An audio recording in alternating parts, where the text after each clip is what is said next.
Well,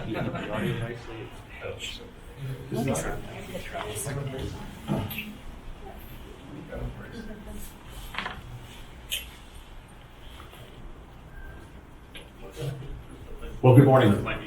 We'll get started here. My name is Steve Zimmerman. I'm with Locus Robotics. I lead our global alliances team, and we're really pleased to be here with our strong partner, John Santagate on my right with Kerber, Theron Neese with ISN, a wonderful partner, customer of ours, and then Jason Long from the Locus team. I'll ask them to kind of introduce themselves, give a little background on their companies, but we're thrilled to be here. Let's make this interactive. If you've got questions in the middle of the conversation, please raise your hand. Let's get the questions out on the floor. This is for you, and we're here to share our experience with you. So we want to thank you for joining.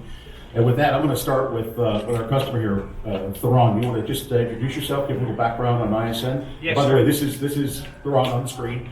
We thought we would just loop that video in the background. So as we discuss the applications, and if you see something on the video, stop us and ask us, please. Sorry. All right, yeah, can you hear me all right? All right, so Theron Neese with Integrated Supply Network. I've been there about 3 years now, spent the majority of my career in healthcare. I see a few people from those old days. Integrated Supply Network is an automotive tooling distributor. So we are omni-channel, a lot of e-com now, obviously like everybody else. But still the brick and mortar and tool trucks that you see driving around. And so especially with COVID and the increase in our business, the solution has really helped us. So we've got 9 DCs in the US, 2 in Canada, 1 in the UK. And we're live in 2 sites, and looking forward to moving on to a few others as we continue to grow. That's the best intro I've ever heard. Thank you very much. It's the first one I've given in probably 3 or 4 years. No, you did nice, That's the point. And now John Santagate from Kerber. Yep, so hi everybody, my name is John Santagate. I work with Körber Supply Chain. I lead our division that's responsible for helping customers understand and deploy mobile robotics into their distribution and warehousing facilities.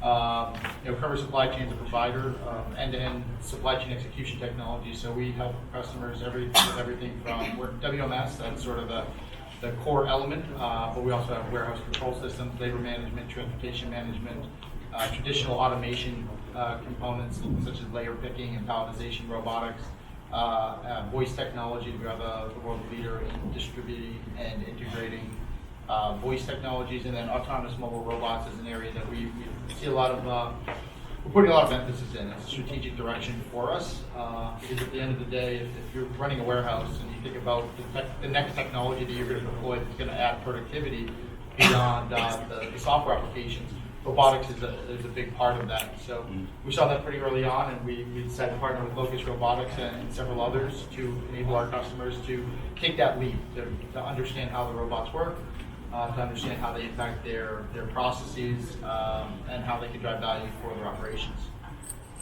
Thanks, John. And just a little plug for John. He's with Kerber now, but served as an analyst in the industry, so knows the robotics space extremely well. So I'd encourage you to exchange business cards, et cetera, for any questions you might have on the broader view of the market. Thanks, John. Thanks, Steve. Here's the current. I'm changing right now with you. All right. And Jason Long with Locus Robotics. Wow, I almost joined you guys a second ago. So I'm the strategic alliance manager for Locus Robotics. But I will tell you that one thing is that these guys have done a fantastic job with the intro. But if I can do one thing, I want to intro this guy. This is my. I'm not going to call it the best thing since sliced bread, but this is our robot that we're going through and we're discussing at Theron's place. So if you look at everything about this design, think about the ideas of autonomous cars. We took all of their ideas. Yes, the automotive world has awesome ideas, so we took their ideas, incorporated to make truly, can I run through this conference room, Theron's facilities? I can do it all. So if you start looking at what we drive from shelf design to iPads out for user interface, and the reason why we chose the user interface for an iPad, what is the most used product out there for everyone's tablet? It's the iPad. So anyways, as we go in here, we can talk deeper on this also. This is my only intro that I'm going to do because these guys are killing it. Thanks, Jason. And questions on the bots later, if you want to come up and move it around, etc., feel free. Theron, let's start with you. Let's talk a little bit about what was happening at ISM that took you down this path of automation. Tell us what was going on in the business, etc. Yeah, so we were growing really fast. We had a very static layout. We were PE owned. We weren't going to change that layout, bring in a lot of conveyor, do any of those kinds of things. So really started just looking for solutions to help us with congestion, throughput, really just reduced walk time. When you looked at our layout and the more products we kept pushing to the floor, the longer and longer we were paying people to walk instead of paying them to pick. And so just started looking at several different solutions. And then as I found Locus and started talking with them, realized that Kerber had a relationship with them, which made it even better. And so that made it for a great marriage. And then talked to several folks that I had worked with or had worked for me actually in the past that had implemented the solution as well. And so every step of the way, it started looking like a better and better decision.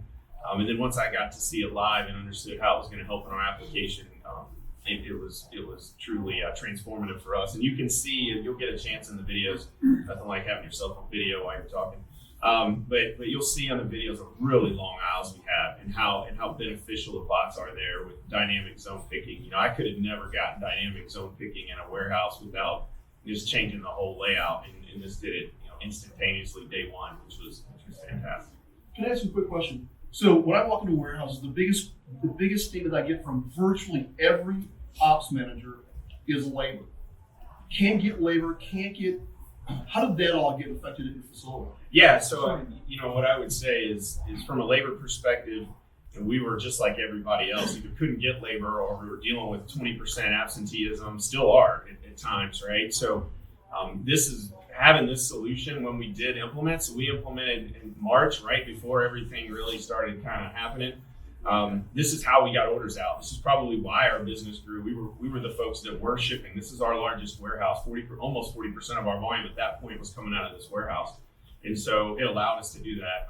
It also allowed us to then go back and invest a little bit more in that workforce. So we were able to save, we were able to invest, we were able to increase wages, which I think allows us to retain a better level of employee as well. So it's all around been a really good thing for us. I also feel like, since we're just open-ended, fatigue is a huge thing when you're pulling a 100-pound cart through an entire pick path all day long, over and over and over. And so I feel like fatigue has reduced significantly, that you don't see that drop off you see those last couple hours of the day when you're trying to go for that huge push at the end of the day and people are worn out from just walking around and tugging that cart. So.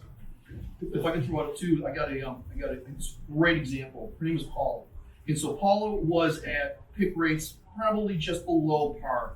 But the biggest thing with Paula was that she would go home back hurting, feet, everything. She had no life after work. So I'm talking to Paula after a long day. She comes back up and she goes, I can actually do something after work. I can be with my kids. I can walk the dog. I am not in pain afterwards. So that's something that we've been hearing also.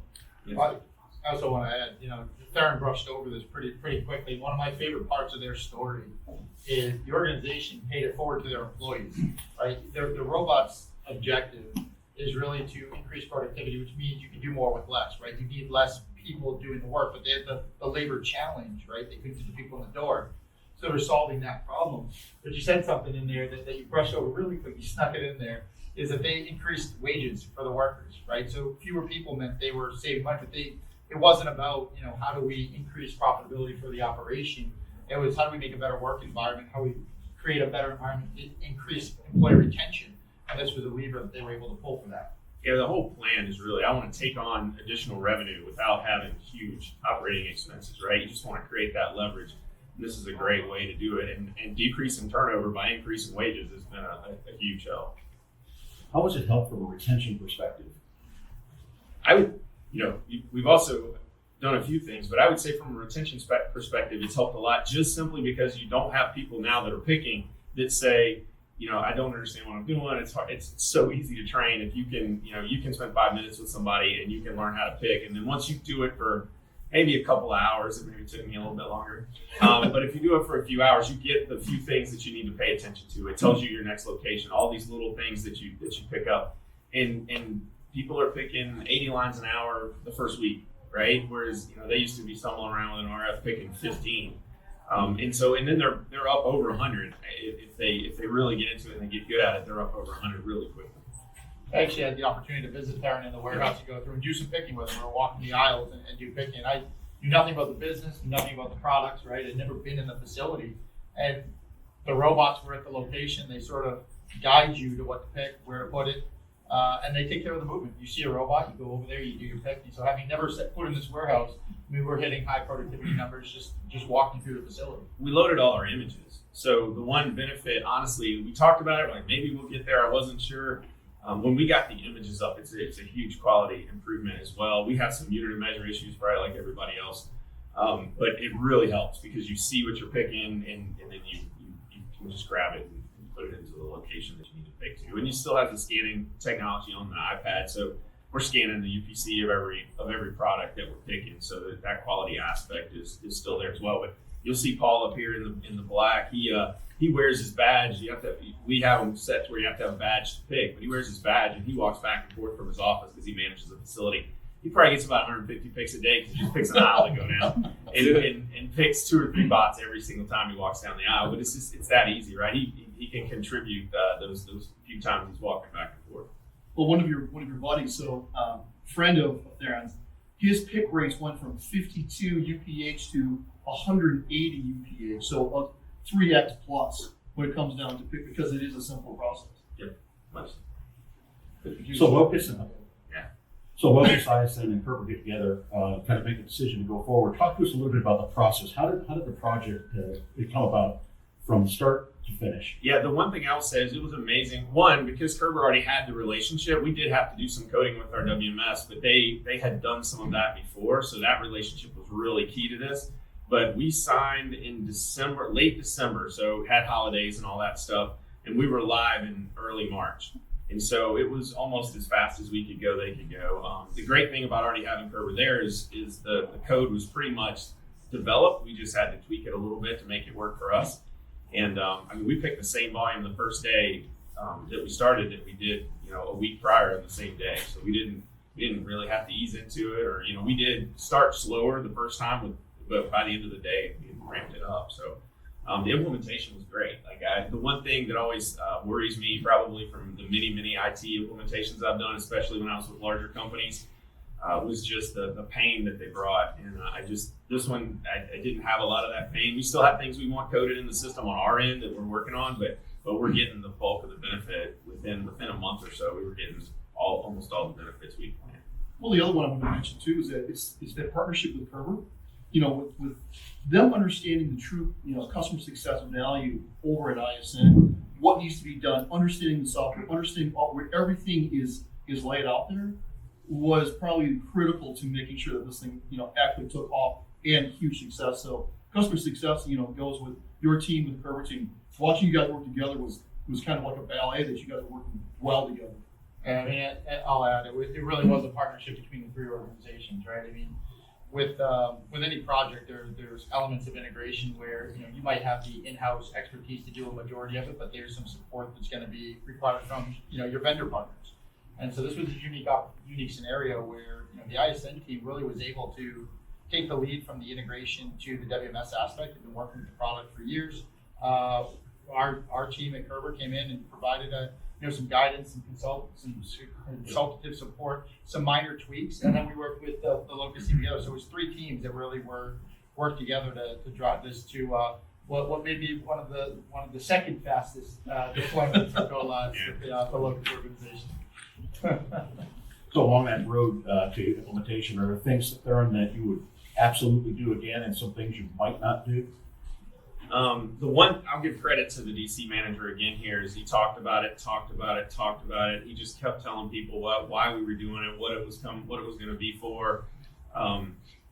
Every time somebody came in the facility, he'd have them tell the folks what they were doing, and so all that preparation up front is something that we have to keep doing. We did it on our second site too, just to make sure people aren't afraid of it. It's going to take my job, those types of things, right? As fast as we're growing and as much attrition as we have, it's not taking anybody's job.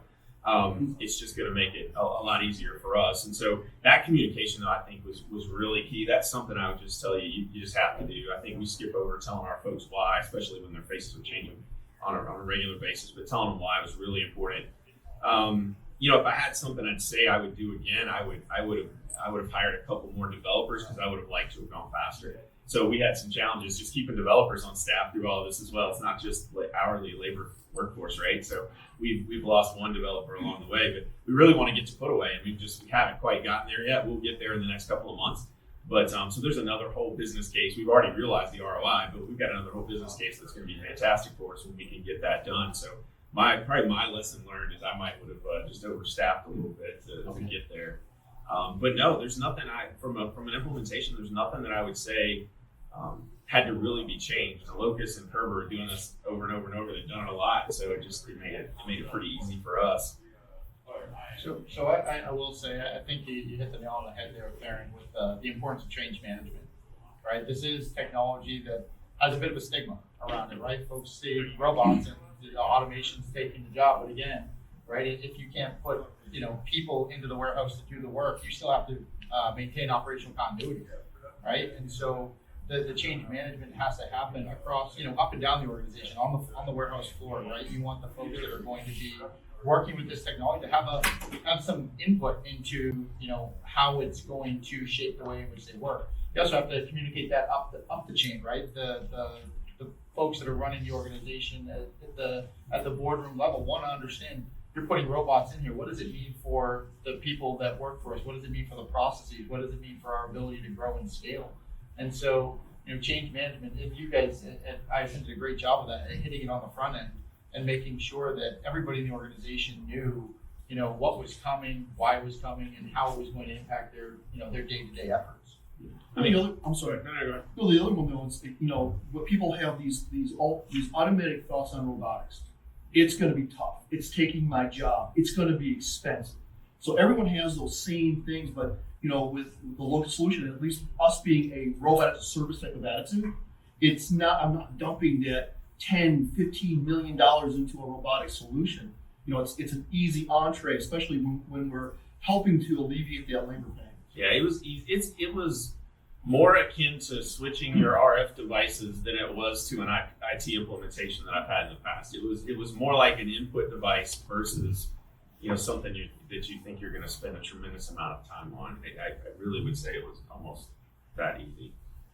So real quick, Jason, you touched on something. I don't know who would hear heard the term before, robot as a service, right? How's that changed what the ability to put this technology to work? So I will say that ours is ROI. Everything's built on ROI. Even my wife will ROI everything that I buy, and that's a tough day. Okay, so when you start looking at the return on investment that we can have, it's no longer, hey, am I going to do it in a year, 2 year, 3 year? Now it's done by months, because if my robot is at X dollar per month, then all of a sudden I get to get the benefits automatically on day 1, day 2. I mean, your friend that I was talking about before had it probably 30 to 60 day ROI turn. That's how fast it was. So the robot as a service is huge. It's something that incorporates everything from chargers. Now there is install, but there's chargers. There's a software. It includes virtually everything when it comes down to making a robot solution work. Install was reasonable considering we laid out a separate network for the bots. So I would say that part was not it wasn't an issue for us. We rolled it out and it was done. So. We talk a lot about productivity improvements with the Locust Bot solutions.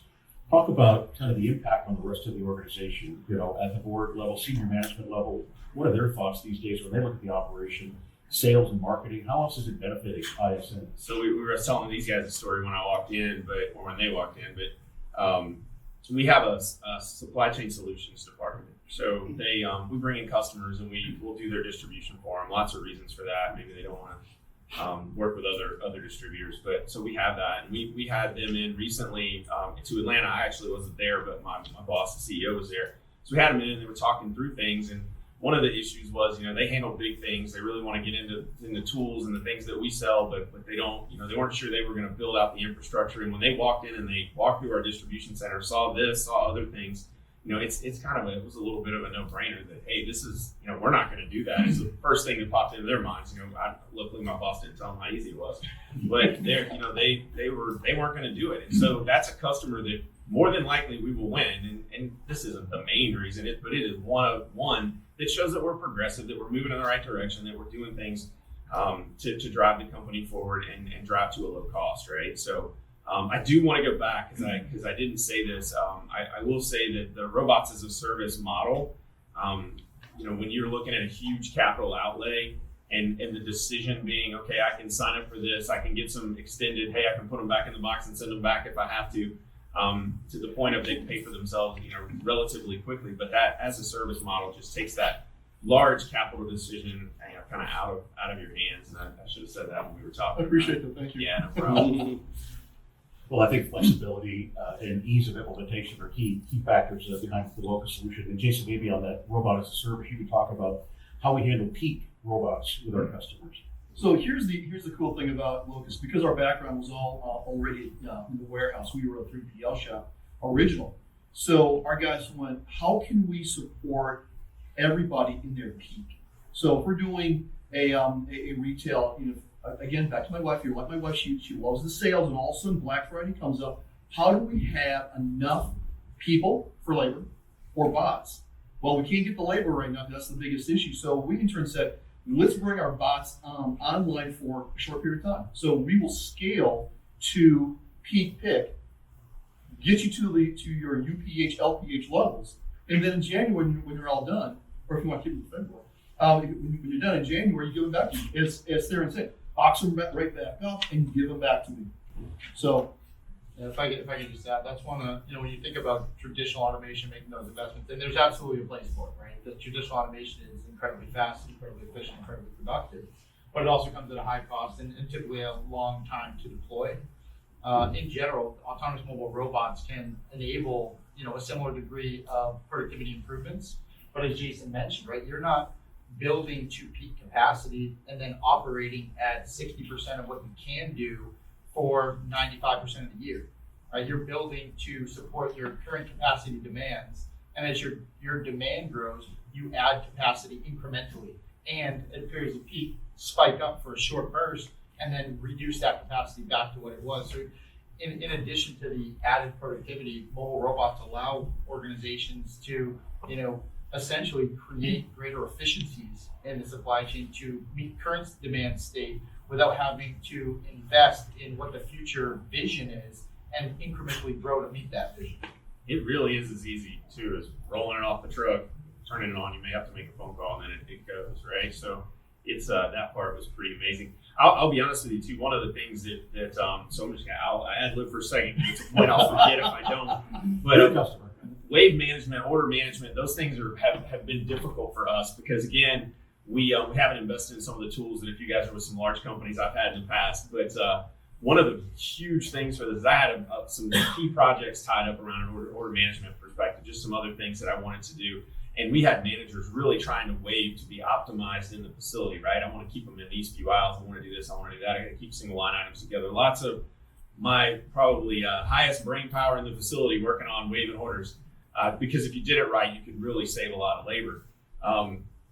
They literally have to do almost none of that now. You can dump a huge wave to the bots, and I'm probably getting really technical, but you can dump a huge wave to the bots, and it's gonna optimize it and send out the robots, right? So I sat at a location when I went in one Saturday just to test it out, and I just kept picking the same item. It was on the bot. Like the bot had optimized it to where that item was on that bot, right? So I picked it into every single container that was on it. And so that made me a believer just afterwards, like watching it. And you can see we do cartonization, which makes it even better.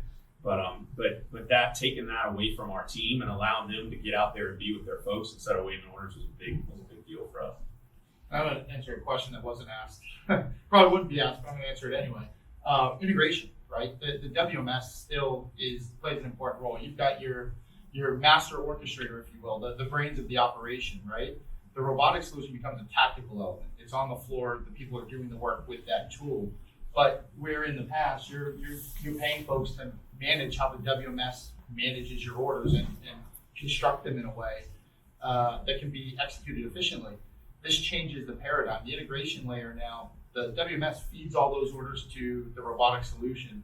The robotic solution then does all the heavy lifting of optimizing the way in which those orders are constructed throughout a fleet of robots to minimize the amount of time it takes for that order to be dropped and that item to be packed up and shipped out the door.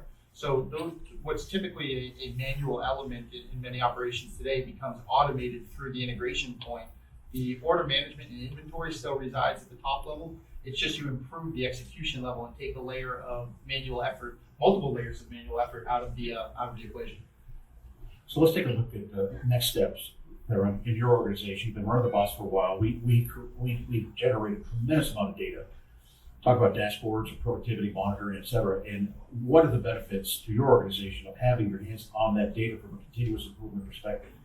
Yes, I mean, you probably see the televisions in the background, but there's lots of other reports you can run. But I think it's really easy to get the right people in the right place. So it makes it extremely easy.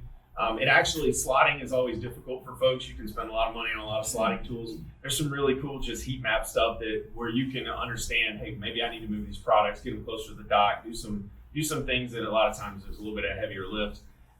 So from a productivity perspective, because you just constantly have it, you can tell if it has a bar chart with everybody's name on it, who's picking, but you can tell who's doing well, who's not, who might need some help. Maybe you just need to put somebody else there, and this person's a manifester and not really a bot picker. And we've had to do that here and there, but we found that most people gravitate towards it and do really well at it. To me, what's interesting is the key position, and you'll see Hayden up here at some point, but the key position in this is the inductor. The person taking the boxes off and putting the boxes on the bot is to me the key person in our operation, because it really just sets the pace and the flow. And so what's interesting with the dashboards and all those kind of things, you could actually see if you have the right people with that role, how it improves everything throughout. So it's been nice. We had kind of some standard pages, but it's been nice to have that really detailed performance information.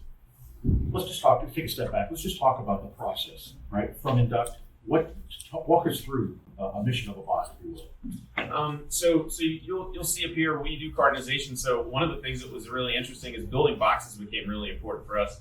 So we have to build boxes really fast, and we have to get an LP on them. So we put LPs on them, we stage the boxes, and then you just scan the LP into the bot. The bot knows what orders will fit into that box, and it assigns them. So it assigns them at that point after it's scanned, and then you set them on. There's 10 positions, 1 through 5, 6 through 10. So you just scan it and fit as many boxes as you can. The bot will actually tell you which one to get. In a really high volume facility, some of these guys have figured out how to do it, but the bot will say, I need this box, I need that box. And you scan the box, and then as soon as you scan it, you hit go, and the bot goes out, and it's been mapped. It drives through, and it finds its location, and the pickers that are dynamically zone picking, they're there, they pick, and then when they hit go for the bot, after they pick, they'll scan, they'll put it in the right box. When they hit go, they know if they need to follow that box because it's close, or it showed them the next 2 locations. So whether that next location is on 1 aisle over, whether that next location's an aisle over and a little bit back, it'll tell them where to go. Then once the bot finishes, it goes to the front. You pull those off. You tell them that they're off. Once you tell the bot that, it's moved it to a staging or a manifesting location, and you go from there. So it's pretty simple from that perspective. It even has the LP number on there. So kind of if you ever use check digits.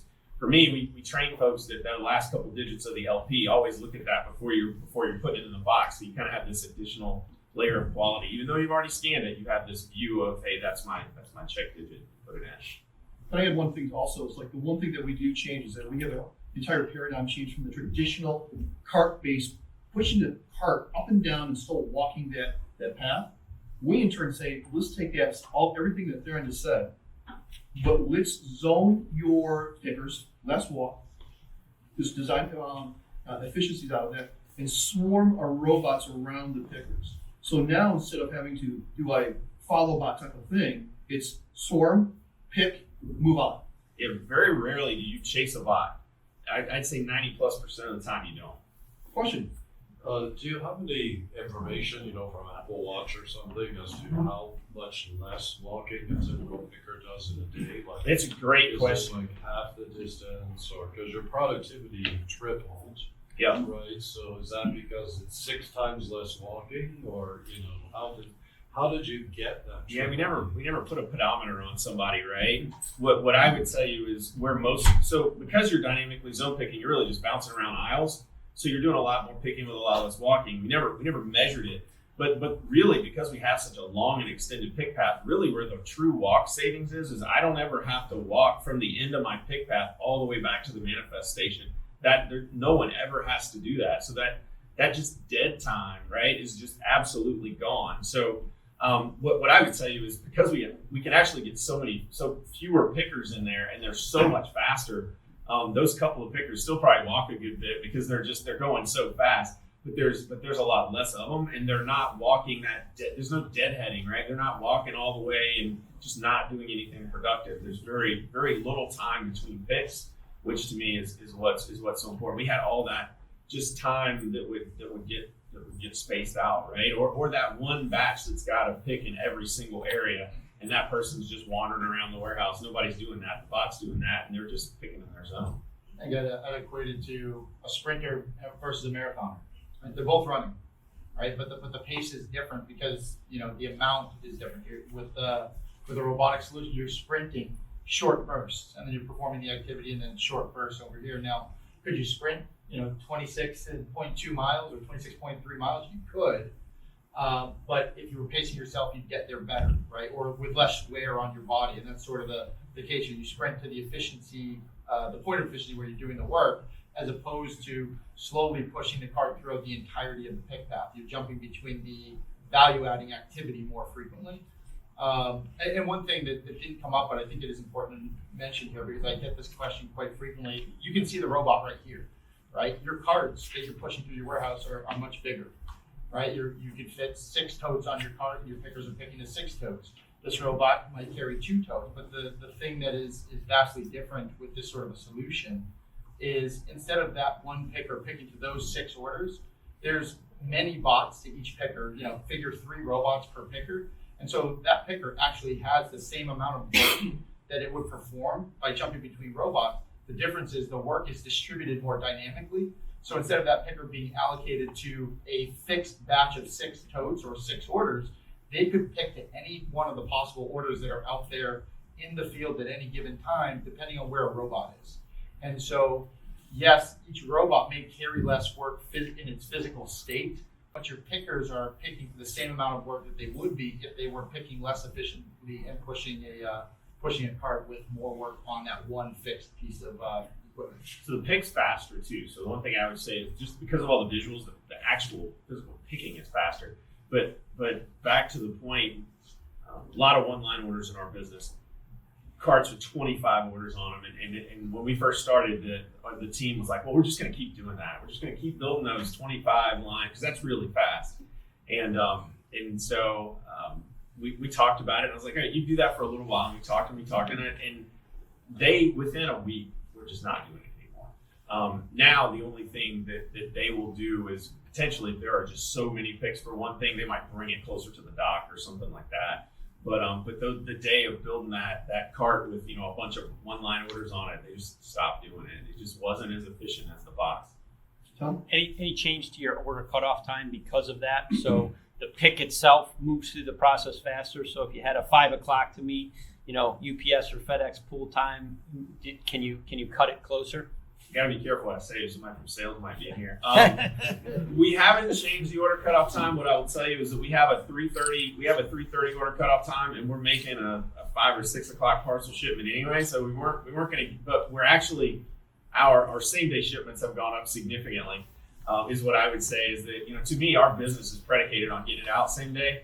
And the ability to do that has increased. I feel like our facility had a cap on it. I felt like we weren't going to, and everybody's business is different, but we were never going to eclipse 7,000 lines a day. We just couldn't do it. We physically couldn't get it through the building, between all the carts and between just that last drop. And now it's not a problem. Now 10,000 is probably the cap. So that's another piece and we haven't changed our shifts yet. So one of the reasons that I coupled with this trip, we're going to sit down and talk through that a good bit this week, is that there's an opportunity for us to get even more done by extended shifts and doing some things a little bit differently. So no, but I would tell you that if you have a really early cutoff, there's probably a huge opportunity to extend the cutoff out later, depending on when your pickups are. And then real quick, and we'll grab that question with the shift thing that you just mentioned, Theron, right? The same robots work on that shift, right? Instead of having, 2 shifts of 30 people, right? You reduce the count because the robots are, they're going to be used throughout every shift that you have, 24/7 operation. The robots, whether, because it is robot as a service, you actually get greater value running multiple shifts because you're using the same resource throughout the entirety of the day. Well, and think about picking. Also, you start interleaving picking up into that, so you've got a resource that's usable. And if you're using, you're picking on first shift, you want to put away on second, or if you want to interleave picking and put away, it's all part of the same robot bundle. They just added cycle counting. We haven't integrated it yet, but where we can do some cycle counting, interleaving. We would probably do that with put away or early in the morning. But one more thing, if you could do put away picking and interleave your cycle counting, you could get a tremendous amount done. So somebody had a question, I think. Yeah, I want to get the question back. Go ahead. Yeah, Asperia from DHL Supply Chain. Obviously, we invested quite a bit in Locus, and I think our last order was over 2,000 robots. Thank You you. talked about this huge, massive wave, right? That you put into the floor, and it can be optimized. And if you look at traditional, WMS, the larger the wave, the better optimized, quote unquote, it can be. Right? But then you risk delaying orders getting out. So can you talk a little bit more about, what does the algorithm do and understand in regards to due out times based on the size of the order and the labor force and how much people you have on the floor and managing all that altogether? I definitely can't speak to the algorithm, so I'll let one of these guys talk about it. But what I would tell you is and you know this probably, but you can put a priority on something, so that's great, right? So if you really do need something faster, you can put a priority on it. I'll let them talk to the algorithm, but the bigger the bigger the wave we can build, the more work we can get, just the more optimized it'll get. I talked about that. I would think the pick I was picking that day was JB Weld. And whatever happened, like so many got dumped down there, and the bots just kept going to that location. But that's what you want. I'd love to have a picker just stand there and pick for 5 bots in a row. And if you have enough coming down, that those kind of things will happen, and your efficiency. I picked over 100 lines an hour that day, which I thought was impressive. So, but those are the things that I think that large batch does for you. We haven't noticed the congestion. I'll tell you, we staffed that manifest line a lot earlier in the day, which is great. So the flow starts a lot earlier, and we're full blown manifesting way earlier than that. Was a big thing for my team, was teaching them to staff that area before they normally would. Like, we'll put people there after lunch. I'm like, then it's going to be stacked up and laying on the floor, right? You got to have somebody there at 9 o'clock. And so a lot of people there at 9 o'clock, they always had someone. So those kind of things. But I'd love for them to talk about the algorithm and how it actually works, because it seems like magic to me. So It is magic. So yeah, we got a pot in the back. We spin around a little bit. But the overall, if you start looking at what we designed for, and you're right, the bigger the orders, the better. The more I can see, the more I can visualize in our system of like pickable orders, we'll analyze. Then we analyze the orders throughout the facility. Then we look at where people are at, where current bots are at, where the lane of the picks are at. So we look at everything and we analyze what's going to be the best formula for that day. We don't want to drive every one of the bots at one picker. It wouldn't make any sense. Let's go figure out how we can disperse all that, and we do that. And one thing I'd add there as well, right? Going back to the analogy of pushing a cart with 6 totes versus having those 6 totes distributed on 3 different resources, and to the question of time, right? It's all about how quickly can you get the order from receipt, dropped, and then get that item back to pack out, right? And when they're distributed more evenly, I guess would be the way to think about it. Those robots are doing less travel time because they're bopping between the orders that have been optimized for that mission, right? And so the robot itself, those orders are going to get back to pack out faster because there's less on that individual robot, right? So the mission times and the mission sequences are vastly reduced. yeah, I'll take something back. Well, not take it back, but explain something. Is they don't really wait. So if I'm picking on one one robot and another one's coming to that pick, it'll just skip that pick and go to the next one if it's not too far away. I'm sure there's another part of the algorithm, but I never see robots lined up unless it's the last pick, and for some reason several had the last hit. I just don't see it happen. If somebody's moving, especially now, if two people are moving towards a bot, it'll just turn around and run away, and it'll go around and find a different way to get to the pick. So it's interesting to see it sub-optimize its pick path because it sees a barrier or someone, and it's just trying to optimize the people. It's going to optimize me as a picker versus me trying to work around the bot. So the robots don't like conflict. I want No. I want to get to where this is all going, but before I do that, let's go back a little bit and talk about multi-shift operations. What kind of performance you see out of the bots? Talk to us about charging, preventative maintenance, et cetera. What's your experience been? Yeah, so I would say from a charging perspective, they do not charge very often because we only run 2 shifts in a big warehouse, and the bots are really used primarily for about 10 hours. They charge mostly at night. We just don't have a lot of. Every once in a while, a bot will have to go charge, but if it's peak time, it won't, I guess, fully charge. You guys can answer this better than I could, but it'll charge to get enough and then get back out there and keep working. So that part works really well. Preventative maintenance wise, we're almost a year in, I guess, or close. There's just not a lot that has to be done. And anytime there was somebody that had to come out, it was quick. There are some simple things you can fix yourself. My managers can kind of, what we were walking through, they were talking about something earlier, like, it's got to be on for the iPad to charge, like all these little things that they all know that are really simple, but that they teach each other and help with. And we've got a project manager who's kind of documented some of those types of things. But no, it's a simple unit, which is great. It's all in the cloud, whatever needs to be done. But because it's so simple, we just haven't had any issues. I guess for the charging, right? It's simple, right? When the robots are thirsty, they go take a drink, right? They do opportunistic charging. You can, set the threshold for which you want the robots to charge. Say, if a robot hits 30% battery life, you've got to go take a drink. But other than that, they run through, and all of that is done. You can program the amount of the threshold. But overall, the robot will know, hey, I'm getting low on charge. I'm going to go, get some juice and then come back out. And I think the 10-minute charge would be an opportunistic charge. Very much so. Charge. And and the systems are designed so that at any given point, you've got enough robots on your floor to perform the work, and with a certain amount allocated for robot charging time. Let's talk about where this is all. I'm sorry. No, I was just gonna say it's also really easy. If for some reason you did have maintenance to switch a tote from one to another or a box from one to another, that's never been an issue for us. Well, we call it tote steal. So if you have a tote or a box or an LPN that you want to move from one bot to another bot because something does happen, we just, as long as you take the box off, scan it onto another bot, we transfer that entire back order to finish complete onto the other bot.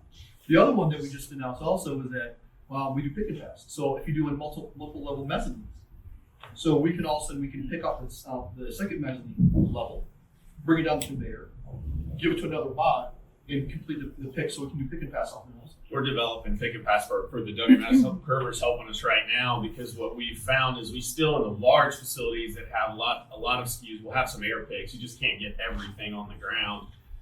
And so we're developing that so that we do have a pick and pass, but we're developing something a little bit more advanced where it's a really easy handoff and we can get anything that has a low pick on the bot and then make that pick and pass pretty by container and really simple for our team. We're just going back and redoing some things. But this warehouse is Atlanta's really extremely excited to get that because it'll put probably another 10+% on the bot.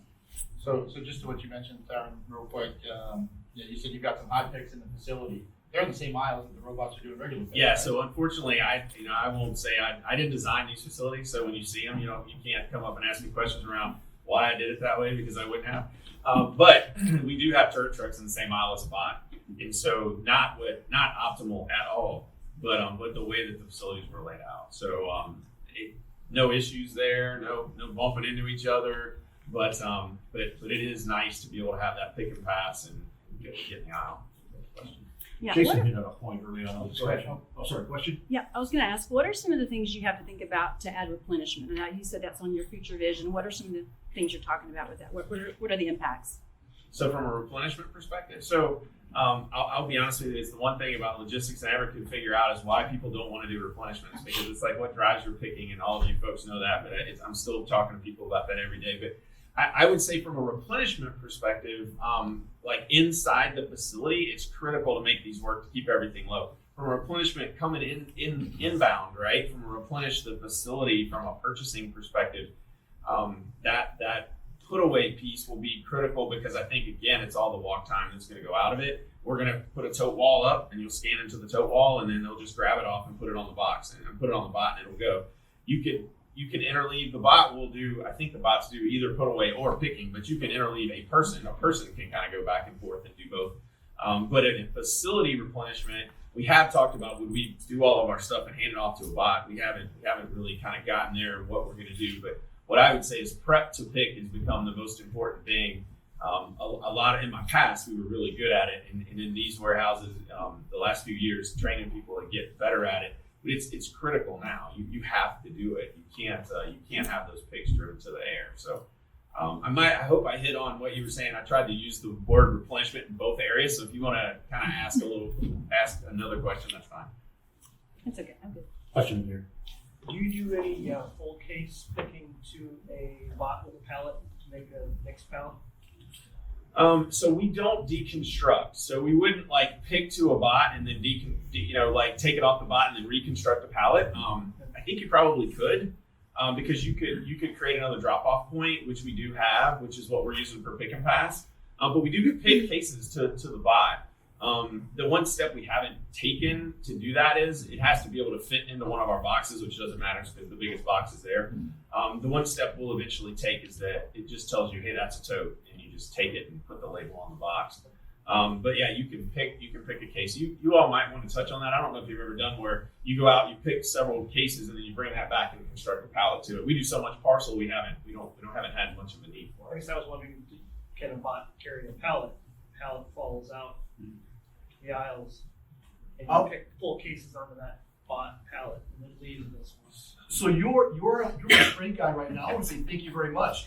When this is all over, I got something for you, man. So I really appreciate it. So today we announced the acquisition of Waypoint Robotics, and what's nice about it is that we've taken the step of, all right, we want to expand in the warehouse. It's not just a picking or put away. Warehouse, you guys know this. Warehouses incorporate so much more. So let's work on case pick, pallet moves, and whatnot. And Waypoint gives it expands the warehouse for us. You know, we want to be known more for than just a picking robotic company. We want to be known as the warehouse robotic company. So the acquisition of Waypoint allows us to do exactly that. Allows us to move pallets, to pick by case, dog food, whatever it might be. We can now move large items in the warehouse. I mean, I in my past turret truck facilities, wide aisle, you could see for a larger bot, you could see a huge benefit if you do a lot of pallet picking, warehouse to warehouse type stuff, replenishment from a center. You would take all that, again, that travel time out of the reach truck going back and forth from the dock. There'd be a huge benefit there. We're not laid out that way. I wish we were, but so we won't get this one, or at least won't be able to take as much advantage of it as I'd like. Next time. Yeah, We'll find a new place. I'll build a new one. We're getting very close on time. I just want to take a few minutes and talk. Where's this going? Where is automation going at ISN? What's your vision 3 to 5 years down? And then we'll ask John and Jason the same thing. Yeah, so quickly for us, it's just roll it out to all our larger facilities, and then honestly, if we have some really small facilities, it might be, if we don't have service issues, roll those into the others, right? But roll it out to all the larger facilities, implement, put away, and just continue to utilize the technology. I still feel like there's several things that we could do that would help, and these guys are developing all along the way. So there's new things that we need to implement. But like the task interleave, when we get put away done, I can see a huge benefit of having put away cycle counting and all those things there. That again, you just take all the travel out of each thing. So for us, I think that's that's where we want to take this. And from just technology in general, I feel like we've made a huge leap here. And so we'll ride this one for a little while. I guess I'll just say, right, historically over the last several years, right, I've been to many CSCMP events here over the last, decade or so. And the conversation, it still is about labor, right? Labor challenges, what are the challenges we're facing as supply chain leaders to do the work that we need to do to service our customers. And then one of the other things that's often talked about is waste, right? And non-value added movement, as we all know, is the single largest source of waste in the supply chain. What robotics delivers is the ability to tackle both of those problems at the same time. So where it's going, I mean, I think, to use an anecdote, we're getting on the plane. It hasn't even taken off yet in terms of the opportunity to use robots in the warehouse. It's just getting started. This technology, while it's been around in different forms, has evolved to the state that it is today. I think the number is less than 5% of warehouses worldwide are using autonomous mobile robots, right? Less than 5%. So we're getting on the plane. We haven't even taken away from the jet bridge now in terms of where this is going. But I also think the future is strategically looking at your inventory and designing automation strategies, not about a standardized vision, but packaging up the way in which your material moves within the four walls, and then packaging up different automation solutions that best fit the characteristics of that inventory, right? Each is picking of e-commerce orders over here, and then case picking over here, and then full pallet picking over here, and not trying to come in and say, okay, we need one solution that's going to address all of these different types of movements that we do, because all of those movements have different characteristics, right? Fitting automation strategies to the characteristics of your inventory and having, heterogeneous fleets of robots in a facility that each serve the purpose that they're designed for.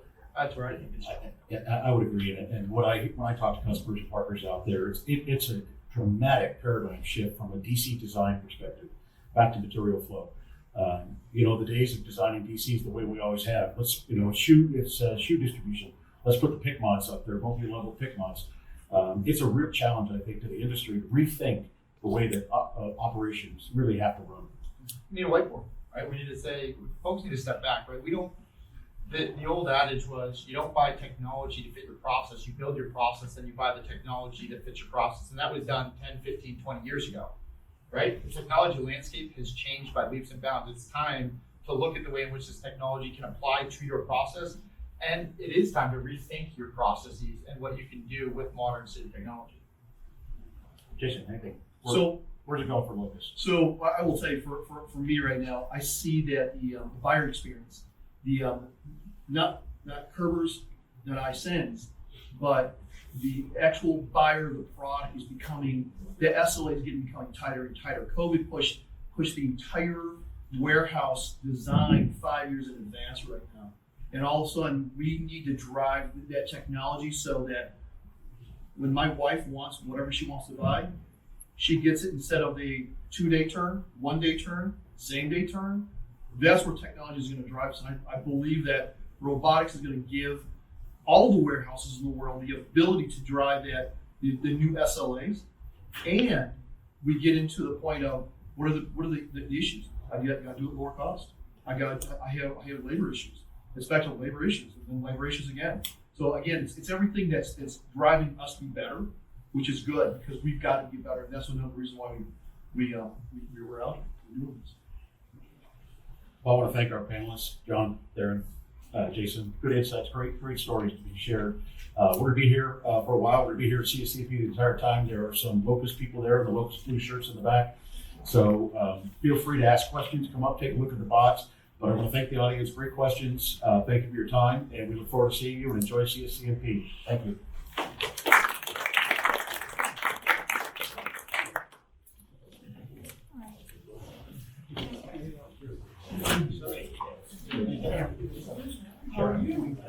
Jake,